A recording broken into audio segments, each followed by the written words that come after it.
थी। एनएसए अजीत डोभाल ने जब उथल पुथल और विघटनकारी तकनीकों का जिक्र किया तो उनका निशाना सिर्फ पश्चिम नहीं बल्कि बगल में बैठे शी जिनपिंग का चीन भी था। भारत ने साफ कर दिया कि ब्रिक्स न तो चीन की जागीर है और न ही रूस का कोई अखाड़ा। ये भारत के उस मल्टीपोलर वर्ल्ड का केंद्र है जहां हर फैसला नई दिल्ली की मंजूरी के बिना नहीं हो सकता है। कर्नल साहब, इंडिया के अंदर ब्रिक्स नेशनल सिक्योरिटी एडवाइजर्स की मुलाकात हो रही है। आपके दो स्ट्रेटेजिक पार्टनर हैं इजराइल और अमेरिका। दोनों ने मिडिल ईस्ट पे हमला किया, ईरान पे हमला किया, जो कि ब्रिक्स का मेंबर है, फुल मेंबर है। इस दौरान इस बैठक के अंदर जो लोगों ने पार्टिसिपेट किया है उसमें जो ईरानियन नेशनल सिक्योरिटी एडवाइजर हैं उन्होंने भी इसमें जिसे कहते हैं कि हिस्सा लिया, और इसके साथ साथ चाइना की वहां पे प्रेजेंस बहुत ज्यादा इंपॉर्टेंट है। कि इंडिया में एक बहुत बड़ी कॉन्फ्रेंस अगेन स्टार्ट हो रही है और उसमें दिल्ली में हो रही है ये, और उसमें जो ब्रिक्स कंट्रीज हैं उनकी नेशनल सिक्योरिटी एडवाइजर्स की ये समिट है, उसमें चाइना के वैंग यी भी वहां पे पहुंचे हुए हैं। मिलिट्री डिसएंगेजमेंट चाइना ने किया, वो अपने बॉर्डर से पीछे हट गया। उसके बाद एक और चीज़ की उन्होंने अपना जो इकोनॉमिक कॉरिडोर था उसको भी ओपन किया। मैंने जहां पर चाइना ने जो हमारा हिमाचल से जो एक पास जाता है उसे ओपन कर दिया है। अब ट्रक हिमाचल से निकलकर सीधा बीजिंग तक वो पहुंच सकते हैं। And friends, it is no ordinary grouping. It is the home of 4.1 billion people. That constitutes nearly 49% or half of the global population. Together it also contributes 31 to 32 or 31.5 trillion dollars. जय साथियों, BRICS की NSA level की बैठक के द्वारा अजीत डोभाल ने दुनिया को यह संदेश दे दिया है कि जो ब्रिक्स संस्था है ये सीधे यूरोपीय यूनियन और अमेरिका को टक्कर दे रहा है। और ये बात सुनकर अमेरिका और यूरोपीय यूनियन ये तो चिंता में ही, और साथ ही साथ भारत ने चाइना और रशिया को भी ये संदेश दे दिया कि भारत अब किसी के इशारे पर नहीं चलेगा।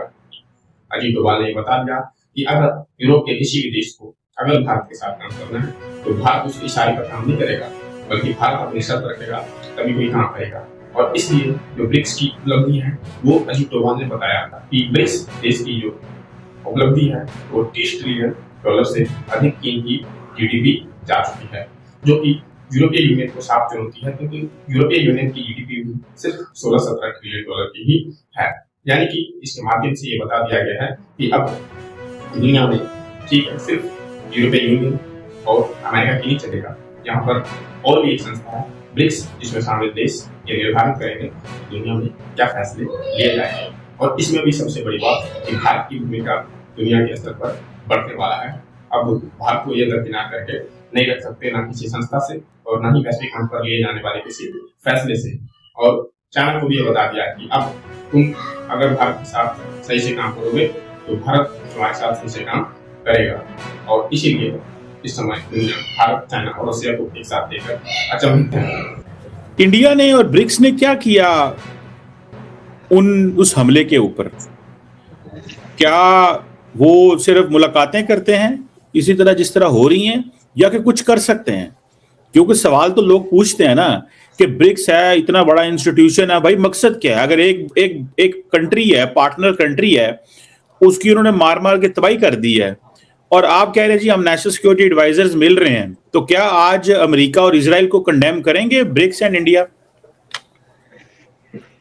अगर आप बड़े स्पेसिफिक शब्दों में जानना चाहें तो शायद आप या तो पढ़ नहीं रहे हैं कि इंडिया का क्या स्टैंड है, या आप सुन नहीं रहे हैं कि इंडिया का क्या स्टैंड है, या अगर पढ़ और सुन रहे हैं तो उसे समझ नहीं पा रहे हैं कि इंडिया का क्या स्टैंड है।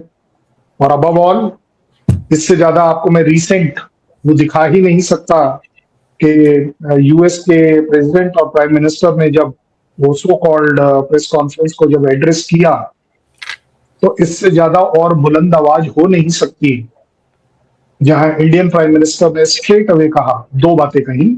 एक कहा कि जितने भी सी फेयरर्स हैं उनकी सेफ्टी और सिक्योरिटी किसी भी हालत में कंप्रोमाइज नहीं होनी चाहिए, किसी भी मर्चेंट वेसल के ऊपर अटैक नहीं होना चाहिए, पहली बात। दूसरी बात, उन्होंने ये भी कहा कि we welcome this peace initiative where the deal can take place, both the countries must work on it and they should do it. ये हमारा स्टैंड आपने पिछली बार रशिया और यूक्रेन के ऊपर भी वर्बैटम सेम सुना था। सो अब इससे ज्यादा आप क्या चाहते हैं? आप चाहते हैं ब्रिक्स जाकर लड़ाई लड़ ले? आप ये तो नहीं चाह रहे होंगे शायद। लड़ाई ना लड़े, लेकिन साहब मतलब आपके मेंबर स्टेट है यार, आप उसके नेशनल सिक्योरिटी एडवाइजर को यहाँ पे बुला के क्या उसके लिए करते हैं? मतलब एक होता है मैं आपके घर आता हूं, मतलब आप मुझे थपकी भी नहीं देते, आप मेरे साथ भी नहीं खड़े होते, मुझे वो जो है वो मार रहे हैं आपके, और वो स्ट्रेटेजिक पार्टनर दोनों आपके हैं, इजराइल तो आपका स्ट्रेटेजिक पार्टनर है ना। तो मैं समझना चाहता हूं आपकी कंट्रीब्यूशन क्या है, मतलब आप करते क्या हैं, कंट्रीब्यूशन मैं जानना चाहता हूं। जिस ईरान के पास आप भाग भाग जाते हैं तेल लेने, उसके घर में जंग लगी हुई है ना, ठीक है, और कहते हैं मतलब आपने, ब्रिक्स ने क्या किया, इंडिया ने क्या किया, आपको क्या उनकी एनएसए को बुलाना भी चाहिए in the middle of the war, और रिसेंटली आपने उनके फॉरेन मिनिस्टर को बुलाया था, लेकिन उन्होंने जो वो तो यहाँ पे राक्षी साहब आए थे लड़के चले गए।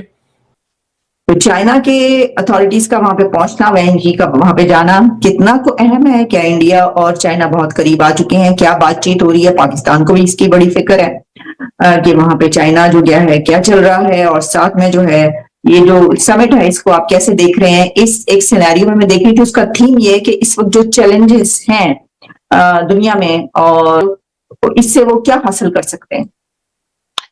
देखिए, जो मेरी एनालिसिस कहती है कि the reason the China want to attend is because China always have an issue कि भैया this is like a NATO, ठीक है ना, like NATO का अगर आर्टिकल 5 हो जी भाई, if you attack one, it's attack on the NATO, and India has always reiterated and repeatedly say that this is not NATO, this is just for the economic dealerships, right? हम इसमें कोई we are not taking it as a military one, it's just an economic hub. But आप और I think the reason they have invited this, because see, it's not only India who can invite it. As per my understanding, India has to take the, maybe I may not say permission, but has to ask and discuss with the other BRICS member that okay, we are inviting these people, will that be okay with you guys? I think that's the protocol, but I'm not sure on this because I'm not a part of it. आपका ये question कि भाई जैसे world volatile है, right? There are many security challenges on the right. जो BRICS countries हैं, they are standing at the forefront of the global south. और last जब G20 हुआ था तो मोदी जी ने कहा था that we need to talk about the global south.